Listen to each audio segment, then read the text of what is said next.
Benvenuto Cellini. Non fu solo un artista del Rinascimento, fu un uomo che trasformò il fuoco in immortalità. Benvenuti, viandanti del tempo e anime curiose che vi affacciate sull'orlo della storia per ascoltare la voce di chi l'ha forgiata con il fuoco e con il sangue. Io sono Benvenuto Cellini. Tutti mi conoscono per il Perseo che troneggia fiero in Piazza della Signoria, o per la saliera d'oro che fece tremare d'invidia il re di Francia, ma pochi, ahimè pochissimi, comprendono veramente la fornace ardente che è stata la mia anima sin dal primo vagito. Sono colui che ha tenuto in mano lo scarpello con la stessa destrezza con cui ha impugnato la spada, colui che ha visto demoni nelle arene del Colosseo e angeli nelle curve del metallo fuso.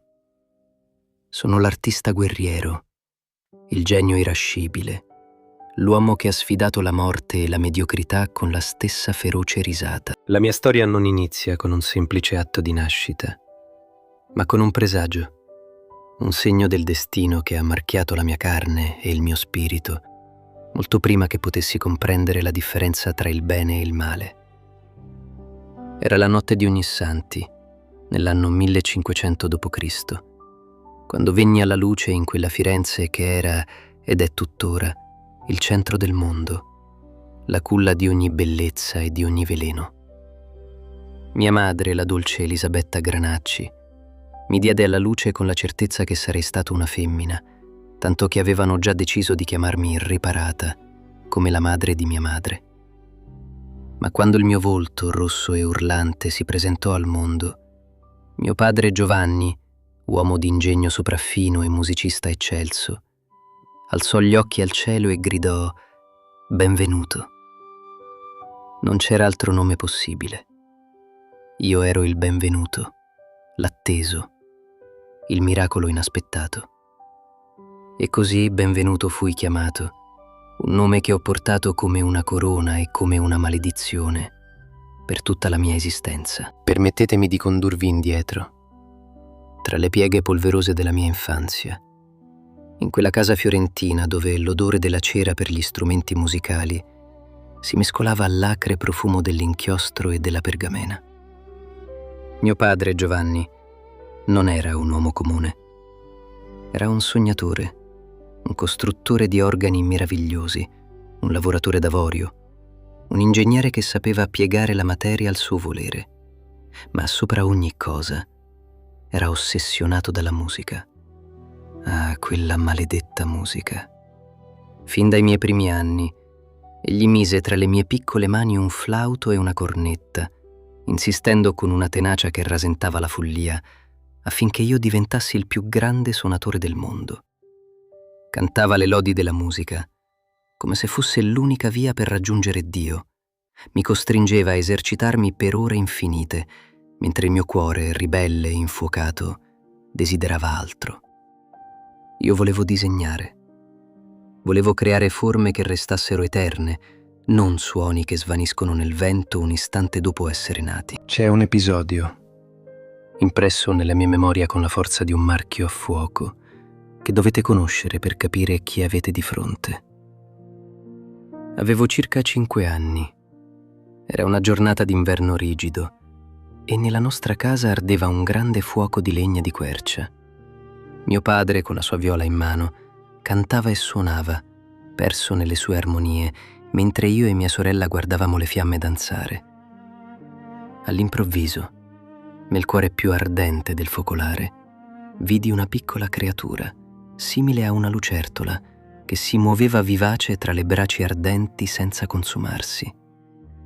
Gridai per la meraviglia e indicai l'animale a mio padre.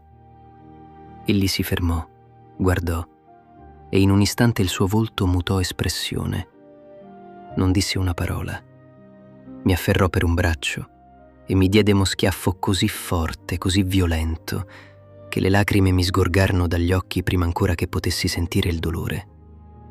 Piansi disperatamente, non capendo quale colpa avessi commesso, ma lui, con una dolcezza improvvisa che mi spaventò più della percossa, mi abbracciò e mi disse: Figliuol mio caro, io non ti do questo colpo per nessun tuo difetto, ma solo perché tu ti ricordi che quella lucertola che tu vedi nel fuoco è una salamandra, creatura che non è stata mai vista da nessuno altro, di quanti si sappia, è vero, se non da te. E mi diede dei quattrini per consolarmi. 20 anni dopo, o forse 30, capii. Quel colpo non era punizione, era iniziazione. Io ero destinato a vivere nel fuoco senza bruciarmi, proprio come quella salamandra. Ero destinato a camminare tra le fiamme dell'arte, della guerra, della passione e dell'odio, e a uscirne vivo, temprato, indistruttibile. Crescere a Firenze in quegli anni significava respirare polvere di marmo e limatura d'oro. Le strade erano un teatro continuo di grandezza. Si parlava del divino Michelangelo Buonarroti come di un semidio sceso in terra. Si discuteva dei disegni di Leonardo da Vinci come se fossero mappe del paradiso. E io? Io ero intrappolato nel sogno di mio padre. Suona, benvenuto, suona, mi ripeteva. E io suonavo, sì. E dicono che lo facessi con una grazia angelica, ma dentro di me cresceva un odio sordo per quello strumento che mi rubava il tempo del disegno. A 15 anni la mia ribellione esplose. Non potevo più tollerare quella tirannia dolce. Volevo imparare l'arte dell'oreficeria. Volevo sentire il metallo cedere sotto il colpo del martello. Volevo vedere l'oro liquido correre negli stampi. Volevo incastonare pietre che brillassero come stelle rubate al firmamento. Fu una lotta titanica. Mio padre mi ostacolava in ogni modo, pregandomi di non abbandonare la musica, promettendomi fama e ricchezza se avessi seguito le sue orme. Ma la mia volontà era di ferro, più dura dell'acciaio che avrei poi imparato a lavorare. Alla fine, stremato dalla mia insistenza, acconsentì a mandarmi a bottega, pur continuando a tormentarmi ogni sera con quel maledetto flauto. Entrai nella bottega di Antonio Di Sandro, detto Marcone, un orafo valente. Lì, per la prima volta, mi sentii a casa. L'odore del carbone, il suono ritmico dei martelletti, il luccichio dell'argento. Era quella la mia musica. In pochi mesi superai apprendisti che lavoravano da anni. Le mie mani sembravano possedere una memoria antica, sapevano come muoversi prima ancora che la mente comandasse. Era come se il mestiere mi avesse aspettato per secoli. Ma non pensate che la mia giovinezza fosse solo studio e lavoro. Oh no. Il sangue che scorreva nelle mie vene era troppo caldo, troppo veloce. Firenze era una città di fazioni, di orgogli feriti, di sguardi che potevano uccidere, e io non ero tipo da abbassare lo sguardo. Ricordo ancora la mia prima vera rissa, quella che mi costò il primo esilio. Avevo 16 anni. Mio fratello minore, Cecchino, un ragazzo dal coraggio leonino ma dalla testa calda quanto la mia, si era cacciato in un guaio con dei soldati. Io accorsi in sua difesa. Non vidi più nulla se non il rosso della rabbia. La mia spada, o forse era un pugnale, non ricordo, danzò con una ferocia che sorprese me stesso. Non uccisi nessuno quel giorno, per grazia di Dio, ma ferii, e ferii gravemente. La signoria e i governanti della città non gradirono il mio eccesso di zelo fraterno. Fui bandito, costretto a lasciare la mia amata Firenze, la mia bottega, i miei sogni appena iniziati. Andai a Siena, poi a Bologna, poi a Pisa. Vagavo come un lupo solitario, lavorando presso maestri che spesso ne sapevano meno di me, imparando stili diversi, assorbendo ogni tecnica, ogni segreto. A Pisa lavorai con un maestro che si chiamava Ulivieri della Chiostra, e lì, lontano dall'ombra opprimente di mio padre, potei dedicarmi anima e corpo all'arte, pur continuando a suonare quel flauto ogni tanto per non dimenticare la promessa fatta al genitore. Ma il mio cuore restava a Firenze, e quando finalmente potei tornare, l'accoglienza non fu quella che speravo. Mio padre mi accolse con le lacrime agli occhi, non per il mio ritorno, ma perché sperava che in esilio fossi diventato un musico ancora migliore. Che tormento, che strazio dover deludere chi si ama per poter essere se stessi. E poi c'era Torrigiano. Pietro Torrigiano, lo scultore bello e violento che aveva rotto il naso a Michelangelo in una rissa giovanile. Venne a Firenze cercando giovani talenti da portare in Inghilterra alla corte di re Enrico. Vide i miei disegni, vide i miei lavori e mi volle con sé. Mi parlò di ricchezze, di onori, di una vita da principe. Ero tentato, lo ammetto. Ma quando mi raccontò, ridendo, di come avesse sfigurato il divino Michelangelo, sentii un gelo percorrermi la schiena. Michelangelo era il mio idolo, il mio dio pagano. Rifiutai Torrigiano con disprezzo. Non avrei mai seguito un uomo che si vantava di aver deturpato la bellezza assoluta. Quella scelta, quel rifiuto, definì il mio carattere per sempre. L'onore dell'arte veniva prima dell'oro, prima della carriera, prima di tutto. La mia giovinezza fu un continuo oscillare tra il sublime e il terribile. Di giorno creavo fibbie d'argento cesellate con figure mitologiche così minute e perfette che serviva una lente per ammirarle. Di notte mi aggiravo per le strade buie, con la spada al fianco, pronto a difendere il mio onore per una parola di troppo o uno sguardo storto. Ero vanitoso, sì. Mi piaceva vestire bene, con giubbe di velluto e calze attillate che mettessero in mostra le mie gambe forti. Sapevo di essere bello, sapevo di essere dotato e non facevo nulla per nasconderlo. Questo attirava l'invidia come il miele attira le mosche. Gli altri orafi mi odiavano. Odiavano la mia facilità, la mia rapidità, la mia insolenza. E io godevo del loro odio. Me ne nutrivo come se fosse ambrosia. Ricordo un episodio particolare. Poco prima dei miei 19 anni. Avevo realizzato un fermaglio per una cintura, un'opera di una delicatezza inaudita, con foglie d'oro e piccoli diamanti. Un collega più anziano, roso dall'invidia, iniziò a spargere la voce che non fosse farina del mio sacco, che avessi rubato il disegno o che qualcun altro l'avesse fatto per me. Quando lo incontrai per strada, non usai parole. Lo guardai negli occhi con una tale intensità di disprezzo che lui indietreggiò inciampando nei suoi stessi piedi. Capii in quel momento che Benvenuto Cellini non era solo un paio di mani abili, ma una forza della natura con cui non bisognava scherzare. Ma Firenze, per quanto la amassi, iniziava a starmi stretta. Sentivo il richiamo di una città più grande, più caotica, più eterna. Roma. La città dei papi, la nuova Babilonia dove l'arte e il potere si accoppiavano in letti di porpora. Sapevo che lì, e solo lì, avrei potuto trovare la gloria che meritavo. Mio padre, pover'uomo, cercò ancora una volta di trattenermi, supplicandomi di restare a suonare il flauto per la signoria. Ma io avevo visto la salamandra nel fuoco. Sapevo che il mio destino non era soffiare aria in un tubo di legno, ma soffiare vita nella materia inerte. Partii per Roma, con pochi soldi in tasca e un mondo intero da conquistare nella testa. Avevo 19 anni. Non sapevo che quella città mi avrebbe dato tutto: fama, prigionia, visioni mistiche e l'opportunità di difendere Castel Sant'Angelo dai lanzichenecchi, con un colpo di archibugio che ancora oggi risuona nella storia.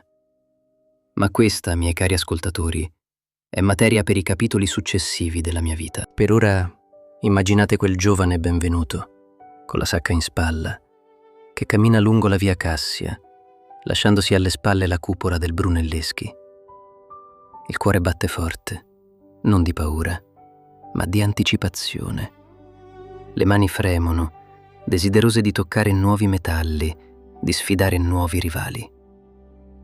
Il sole tramonta alle mie spalle, tingendo di rosso le colline toscane, un rosso che ricorda il fuoco della mia fornace, il fuoco della salamandra, il fuoco che brucia dentro di me e che non si spegnerà mai finché avrò fiato in corpo. Io sono Benvenuto Cellini, orafo, scultore, scrittore, soldato. E questa è solo l'alba della mia incredibile esistenza. E fu proprio quell'alba a guidare i miei passi verso la città eterna, Roma, dove il destino mi attendeva con le fauci spalancate, pronte a divorarmi o a incoronarmi il re dell'arte orafa. Avevo solo 19 anni quando il mio piede toccò quel suolo sacro e corrotto, e l'ambizione che mi divorava era più ardente del sole di agosto sulle pietre antiche. Non ero giunto lì per essere uno dei tanti, un'ombra tra le rovine, ma per scolpire il mio nome accanto a quello dei giganti. Il mio talento, un dono divino che ho sempre difeso con la lama e con il bulino, fu subito notato, poiché nelle mie mani l'oro non era semplice metallo, ma carne viva che ubbidiva al mio volere. Ricordo come fosse ieri la sfida con Lucagnolo da Iesi, un orefice abile ma privo di quella scintilla celeste che infiamma il genio. Lui realizzò un bacile d'argento di proporzioni enormi, cercando di schiacciarmi con la grandezza e il peso, mentre io, con la sottigliezza che piace agli angeli e ai papi, lavorai a una fibbia d'oro, piccola, intarsiata, un microcosmo di perfezione che fece impallidire la sua grossolana opulenza. Fu il Papa in persona, Clemente VII, a riconoscere la mia superiorità, dandomi incarichi che fecero rodere il fegato a ogni artigiano sulle rive del Teve. Ma la vita di un artista, specialmente la mia, non è fatta solo di velluti e incenso. Il mondo tremò nell'anno 1527 d.C., quando le orde dei Lanzichenecchi calarono come un castigo biblico su Roma. Il cielo si tinse di nero e il fumo degli incendi soffocò le preghiere. In quei giorni il mio bulino lasciò il posto all'archibugio. Mi rifugiai a Castel Sant'Angelo al seguito del Papa e lì, sulle mura sferzate dal vento e dalle grida di morte, divenni lo strumento della fatalità. Io, Benvenuto, con la vista acuta che Dio mi ha donato per incastonare le pietre più minute, puntai la mia arma verso le schiere nemiche. Vidi un uomo, distinto dagli altri per le insegne e l'arroganza, avvolto nella nebbia della battaglia. Presi la mira con una freddezza che non conoscevo, sollevai il mio pezzo d'artiglieria e feci fuoco. Vidi il disordine, il panico. Avevo abbattuto Carlo di Borbone, il conestabile, colui che guidava il saccheggio. Non lo dico per vanteria, sebbene ne avrei ben donde, ma per cronaca di verità. Fu la mia mano a fermare, seppur per un istante, l'Apocalisse.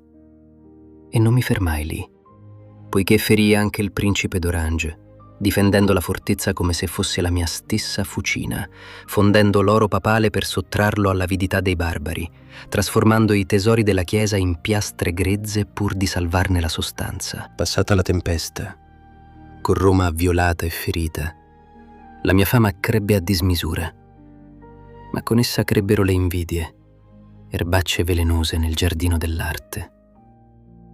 La mia vita divenne un pendolo che oscillava tra la creazione sublime e la violenza necessaria. Il mio amato fratello Cecchino, soldato di Ventura, fu ucciso da un archibugere della Guardia Papale.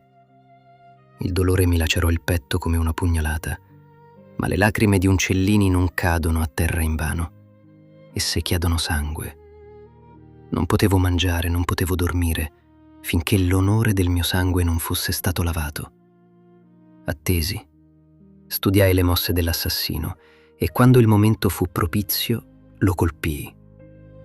Fu un atto di giustizia, non di semplice vendetta, un atto che persino il Papa dovette perdonare, poiché capiva che un uomo del mio calibro risponde a leggi superiori a quelle scritte dagli uomini comuni. La mia arte rifiorì su quel terreno bagnato di sangue. Realizzai il bottone per il Piviale Pontificale, un capolavoro assoluto dove incastonai un diamante di valore inestimabile, circondandolo con figure di Dio Padre e putti che sembravano respirare, liberati dalla materia inerte.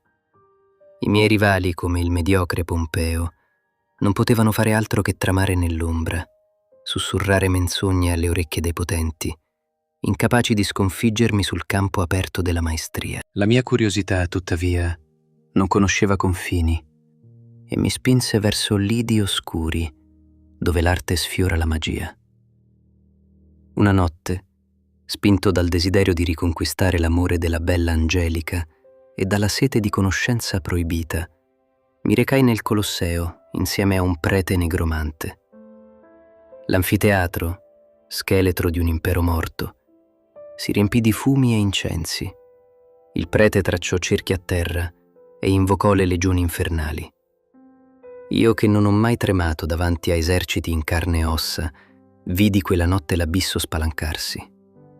Migliaia di demoni apparvero sulle gradinate, spiriti inquieti che premevano contro il cerchio magico, minacciando di travolgerci. Sentii il terrore gelido afferrare i miei compagni, ma io rimasi saldo, o almeno così imposi al mio spirito di apparire, poiché Uncellini non cede nemmeno di fronte a Lucifero. Quella notte mi insegnò che esistono forze che l'uomo può evocare, ma difficilmente controllare, e che la vera magia, la sola pura e duratura, è quella che scaturisce dalle mie mani quando forgio il metallo. Ma la ruota della fortuna, capricciosa come una cortigiana, girò ancora. Morto Clemente, salì al soglio pontificio Paolo III della casata Farnese. Sebbene il nuovo papa ammirasse la mia arte, il suo figlio bastardo Pierluigi Farnese, uomo di natura malvagia e invidiosa, divenne la mia nemesi. Le calunnie si addensarono sulla mia testa come nubi di tempesta prima dell'uragano. Fui accusato ingiustamente di aver rubato gemme preziose durante il sacco di Roma, un'accusa infame, nata dalla bocca di un servo traditore. Io, che avevo salvato l'oro della Chiesa, venivo ora trattato come un ladro volgare. Fui arrestato, trascinato via dalla mia bottega, lontano dai miei strumenti, e gettato nelle viscere di Castel Sant'Angelo, la stessa fortezza che avevo difeso con tanto ardore. Le mura che un tempo mi proteggevano divennero le mie carceriere. L'aria era stantia, umida, carica dell'odore della disperazione, ma il mio spirito non si spezzò. Sapevo di essere innocente e sapevo che la mia prigionia era un affronto non solo a me, ma all'arte stessa. In quella oscurità, la mia mente iniziò a lavorare non sull'oro, ma sulla fuga, su un piano così audace che avrebbe fatto parlare di sé per i secoli a venire. Non ero un uomo da marcire in una cella, dimenticato dal mondo. Iniziai a preparare le lenzuola, a tagliarle in strisce, a nascondere strumenti rudimentali, a calcolare le altezze vertiginose delle mura. Ogni nodo che stringevo era una promessa di libertà, ogni calcolo una sfida alla tirannia dei Farnese. La mia mente, abituata a risolvere i problemi complessi della fusione e della statica, si applicò con la stessa intensità geometrica alla mia evasione. Sapevo che un solo passo falso avrebbe significato la morte, una caduta nel vuoto che avrebbe messo fine a tutte le opere che ancora dovevo creare. Ma la paura della morte è nulla in confronto alla paura di una vita mediocre o sottomessa. E mentre i miei nemici ridevano nei loro palazzi, credendomi finito, io, Benvenuto Cellini, stavo già scolpendo il mio destino, non nel marmo o nel bronzo, ma nell'aria stessa della notte romana, pronto a volare via o a schiantarmi al suolo come un angelo ribelle. La mia prigionia non fu solo fisica. Fu una discesa negli inferi della mente, dove visioni mistiche e tormenti demoniaci si alternavano, dove Cristo stesso mi apparve in sogno per consolarmi, o forse per mettermi alla prova. Ma anche nel fondo della disperazione non smisi mai di essere ciò che sono. Un artista guerriero, un uomo che non piega il capo davanti a nessuno, se non alla bellezza che egli stesso crea. E quella fu solo la prima delle grandi prove che il destino aveva in serbo per me, poiché il mondo non aveva ancora visto di cosa fosse capace la furia e il genio di Benvenuto. Non vi era riposo per colui che porta il fuoco divino nelle vene. E non appena le porte di Castel Sant'Angelo si aprirono, non fu per donarmi la pace, ma per gettarmi in un nuovo crogiolo più ardente di quello che fonde il metallo. Lasciai Roma, quella città di vipere e papi ingrati, per cercare fortuna alla corte di Francesco I in Francia, dove il re mi accolse come un fratello, dandomi castelli e oro, e dove le mie mani plasmarono la celebre saliera, un universo d'oro in miniatura dove la terra e il mare si intrecciano in un abbraccio eterno. Ma il richiamo della mia terra, la superba Firenze, era un canto di sirena a cui non potevo resistere, poiché l'artista non cerca solo l'oro, ma la gloria immortale che solo la patria può conferire. Fu così che nell'anno del Signore 1545 feci ritorno a casa, presentandomi al cospetto del duca Cosimo I de' Medici, un uomo dal cuore freddo come il marmo e dagli occhi calcolatori, ben diverso dalla generosità solare del re di Francia. Il duca mi guardò con scetticismo, le orecchie avvelenate dalle maldicenze dei miei rivali, primo fra tutti quel brutto scultore di nome Baccio Bandinelli, un uomo che non aveva né grazia né disegno, capace solo di imbrattare la pietra con forme goffe che sembravano sacchi di meloni piuttosto che muscoli umani.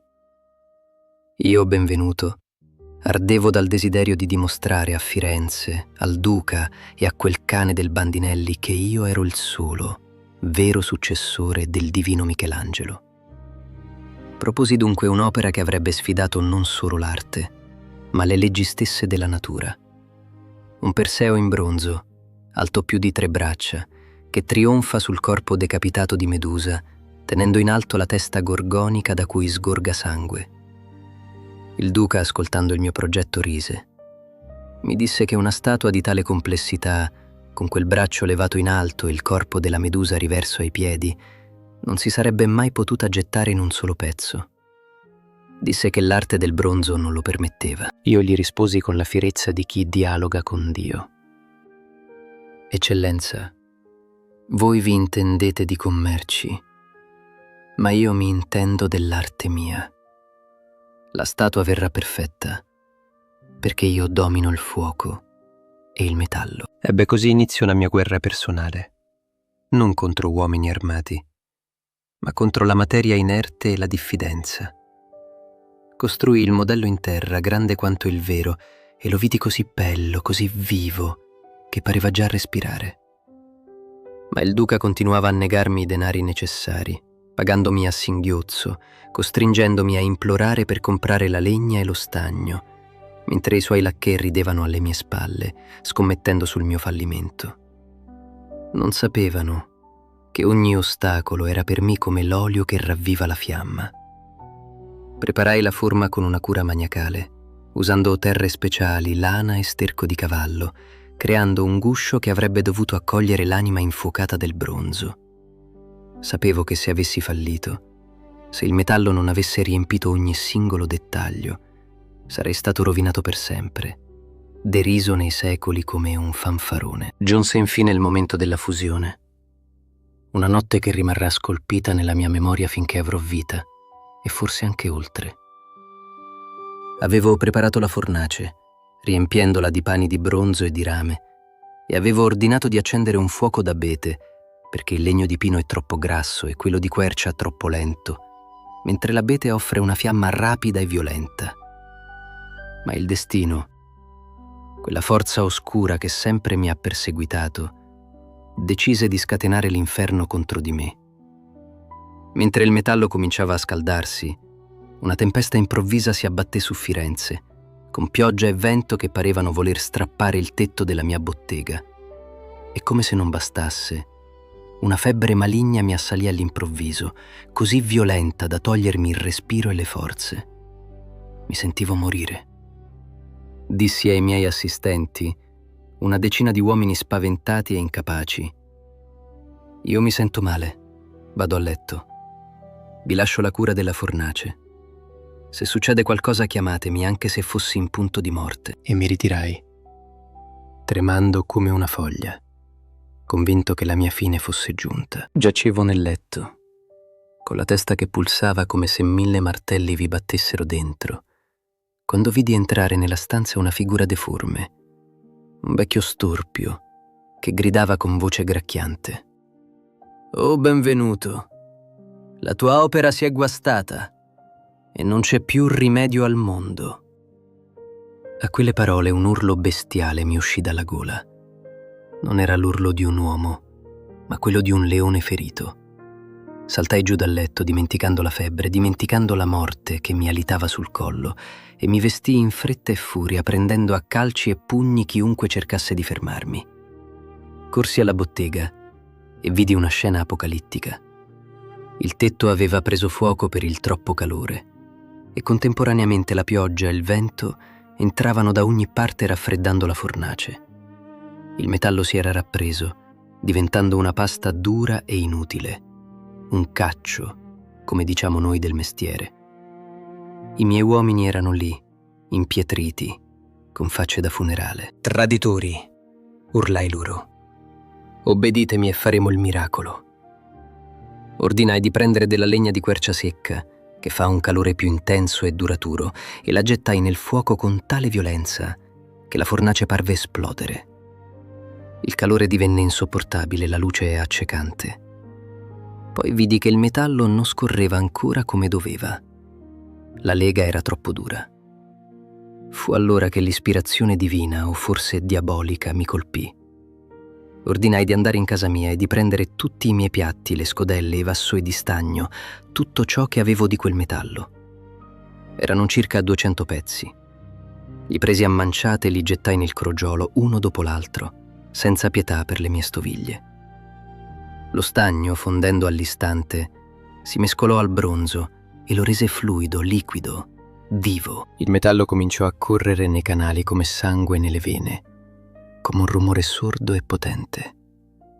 Un lampo di luce abbagliante illuminò la bottega. Il coperchio della fornace era saltato per la pressione. Il bronzo fuso si riversò nello stampo con la forza di un fiume in piena. Io correvo da una parte all'altra, gridando ordini, pregando Dio e bestemmiando la sorte, in uno stato di esaltazione mistica. La febbre era sparita, bruciata dal calore della creazione. Quando sentii che lo stampo era pieno, che il metallo era arrivato ovunque, caddi in ginocchio e ringraziai l'Onnipotente. Avevo vinto. Avevo piegato la materia al mio volere. I miei assistenti mi guardavano come se avessero visto un miracolo o un mostro. Non sapevano decidere quale dei due io fossi. Lasciai raffreddare il bronzo per 2 giorni interi. 2 giorni in cui non dormii né mangiai, vivendo solo dell'ansia e dell'attesa. Quando finalmente iniziai a scoprire la statua, rompendo la terracotta che la imprigionava, vidi apparire prima la testa di Medusa, perfetta in ogni ricciolo di serpe, poi il corpo del Perseo, i muscoli tesi, la spada. Tutto era venuto perfettamente, tranne un piccolo dettaglio. Il piede destro del Perseo, proprio come avevo predetto al duca durante le nostre discussioni. Egli aveva sostenuto che la testa non sarebbe venuta bene, mentre io gli avevo spiegato che per le leggi della fisica e del fuoco che sale verso l'alto, la testa sarebbe stata perfetta, mentre il piede, essendo in basso e lontano dalla colata, avrebbe potuto soffrire. E così fu. Mancavano solo le dita del piede. Risi di gusto, perché quella piccola imperfezione era la prova suprema della mia scienza contro l'ignoranza del duca. Quando Cosimo vide l'opera, rimase senza parole. La bellezza del Perseo era tale da ferire gli occhi. La posa era di una eleganza suprema, il gesto trionfante ma misurato, la superficie del bronzo lavorata con una finezza che nessun orefice, figuriamoci uno scultore di grossi marmi, avrebbe mai potuto eguagliare. Fu un trionfo assoluto. Tutta Firenze corse a vedere il prodigio in Piazza della Signoria. I poeti appesero sonetti di lode al piedistallo, il popolo mi acclamava per le strade, indicandomi come colui che aveva ridato onore all'arte fiorentina, superando gli antichi maestri greci e romani. Mi sentivo un dio in terra, intoccabile, onnipotente. Credevo che il duca mi avrebbe ricoperto d'oro e di onori, che finalmente avrei avuto la pace e la ricchezza che meritavo per il mio genio impareggiabile. Ma ahimè, Quanto è breve la memoria dei potenti e quanto è profonda la loro ingratitudine. Il duca, pure mirando l'opera, cominciò a raffreddarsi nei miei confronti, istigato ancora una volta dalle vipere di corte e dalla sua stessa avarizia. Quando gli chiesi il pagamento pattuito, 10.000 scudi d'oro, egli strabuzzò gli occhi come se gli avessi chiesto il suo stesso sangue. Iniziò un mercanteggiare indegno, degno di un usuraio e non di un principe. Mi offrì somme ridicole, 3.000, poi 3.500 scudi, trattandomi non come il più grande artista del secolo, ma come un manovale da 2 soldi. L'amarezza cominciò a invadere il mio cuore, più tossica del veleno. Io, che avevo sfidato la morte e la tempesta per donargli un capolavoro eterno, venivo ora umiliato per vile denaro. E mentre la folla ammirava il Perseo, io guardavo quella statua e vi vedevo non solo la mia gloria, ma anche la mia condanna.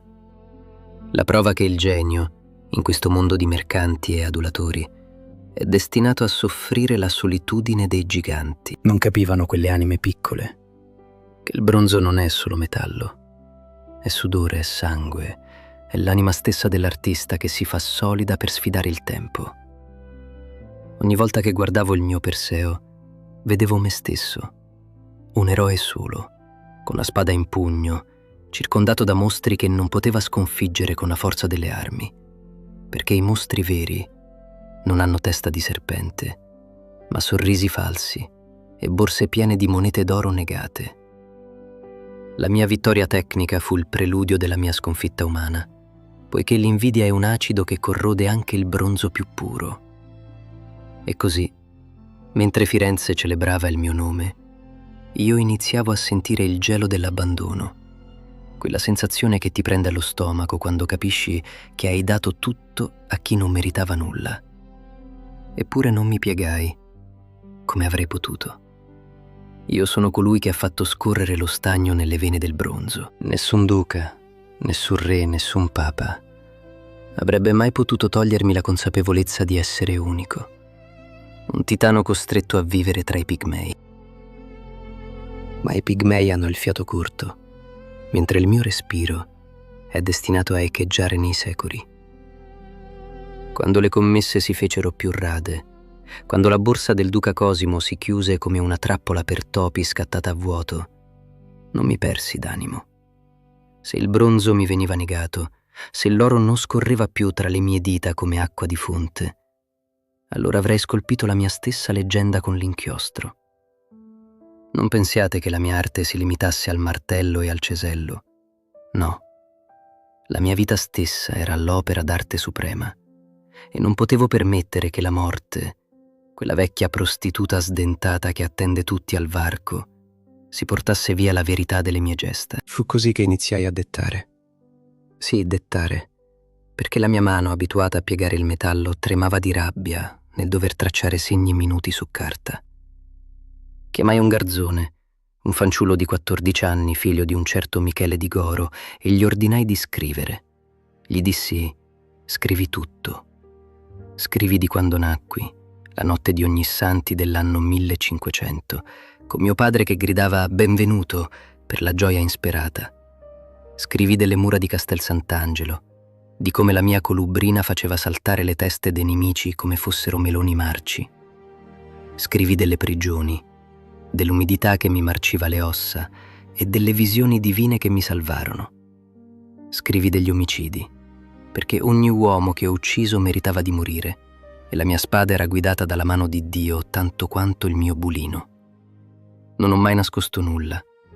La falsa modestia è l'abito dei mediocri e io non ho mai indossato panni che non fossero di seta o di velluto, anche quando erano macchiati di sangue. E mentre dettavo, la mia mente tornava a quelle ore gloriose, ma il mio corpo, ahimè, cominciava a sentire il peso degli anni, 60, 65, poi quasi 70.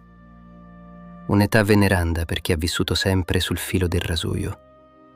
Ma non ero ancora finito. Volevo lasciare un ultimo segno, qualcosa che gridasse al mondo la mia devozione e la mia maestria. Non più nel metallo fuso, che è traditore e richiede forni infernali, ma nella pietra bianca, pura, eterna, il marmo. Mi misi in testa di scolpire un crocifisso. Non un crocifisso qualunque, si intende. Volevo creare il Cristo più bello che occhio umano avesse mai visto. Un corpo nudo, perfetto, divino e umano insieme, straziato dal dolore ma sublime nella sua anatomia. Lo volevo per la mia tomba. Avevo deciso che avrei riposato in Santa Maria Novella e lì, sopra le mie ossa, quel Cristo di marmo bianco avrebbe vegliato, testimoniando che Benvenuto Cellini, peccatore impenitente, aveva tuttavia mani capaci di toccare il cielo. Lavorai a quel marmo con una furia che spaventava i miei vicini. La polvere mi entrava nei polmoni, si impastava con il catarro, ma io vedevo la figura emergere dalla pietra, liberata dalla prigione della materia grezza. Era bellissimo. Era vivo. Eppure, anche in questo, il destino volle giocare i suoi tiri mancini. I frati di Santa Maria Novella, quei corvi vestiti di nero, iniziarono a trovare scuse, a porre ostacoli per la mia sepoltura. E il duca Cosimo. Lui vide l'opera e la volle, non per la mia tomba, ma per le sue collezioni. La lussuria del possesso brillava nei suoi occhi. Alla fine quel mio Cristo, destinato a coprire le mie spoglie mortali, fu venduto. E sapete dove finì? Lontano, oltre le montagne e il mare, in Spagna, inviato come dono al re Filippo.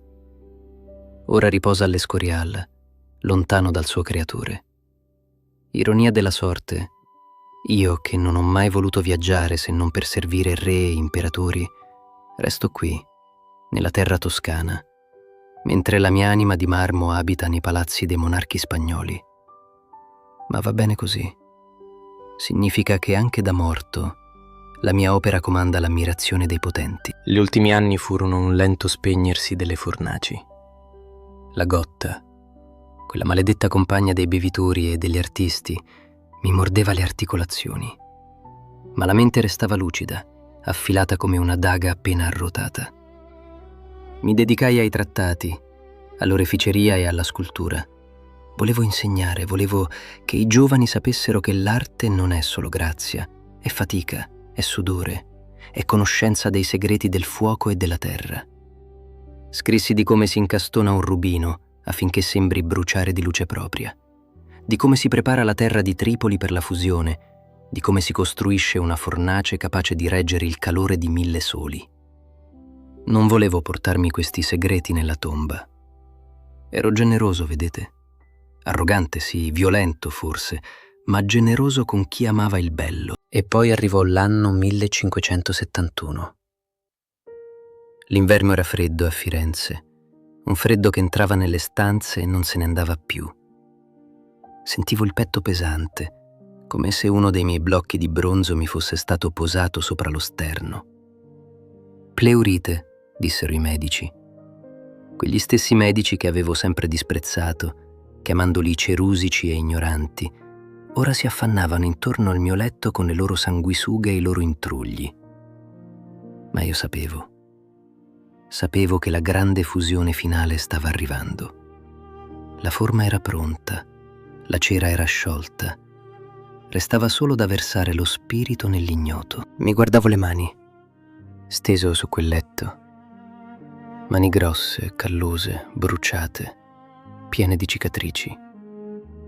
Mani che avevano tenuto la testa di Medusa, che avevano modellato la saliera per Francesco I di Francia, che avevano accarezzato donne bellissime e impugnato pugnali mortali. Quelle mani ora erano ferme, inerti. Pensai a tutti i miei nemici. Bacio Bandinello, quel sacco di letame che osava definirsi scultore, era morto prima di me. Avevo vinto anche quella gara. Pensai a Papa Clemente, che mi aveva tenuto prigioniero, e a Papa Paolo, che mi aveva perseguitato. Tutti polvere. Io invece lasciavo qualcosa che la polvere non poteva coprire. Il 13 di febbraio Sentii che il fuoco si stava spegnendo. Non ebbi paura, perché avrei dovuto. Avevo vissuto 10 vite in una. Avevo visto angeli e demoni. Avevo sfidato la morte tante di quelle volte che ormai eravamo vecchi amici. Feci testamento. Lasciai tutto ai miei figli legittimi e naturali, perché il seme del Cellini non doveva andare perduto.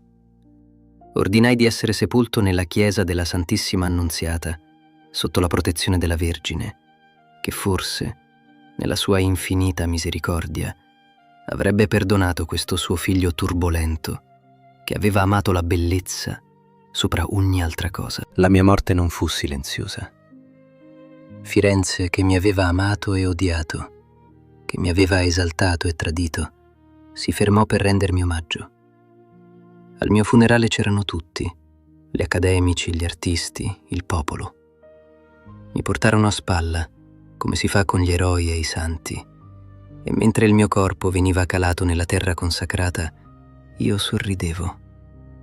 Sorridevo perché sapevo che il mio Perseo era lì, in Piazza della Signoria, a guardare tutti dall'alto in basso, eterno monito della mia grandezza. Finché quella statua fosse rimasta in piedi, Benvenuto Cellini non sarebbe mai morto davvero. Ho vissuto nel secolo dei giganti.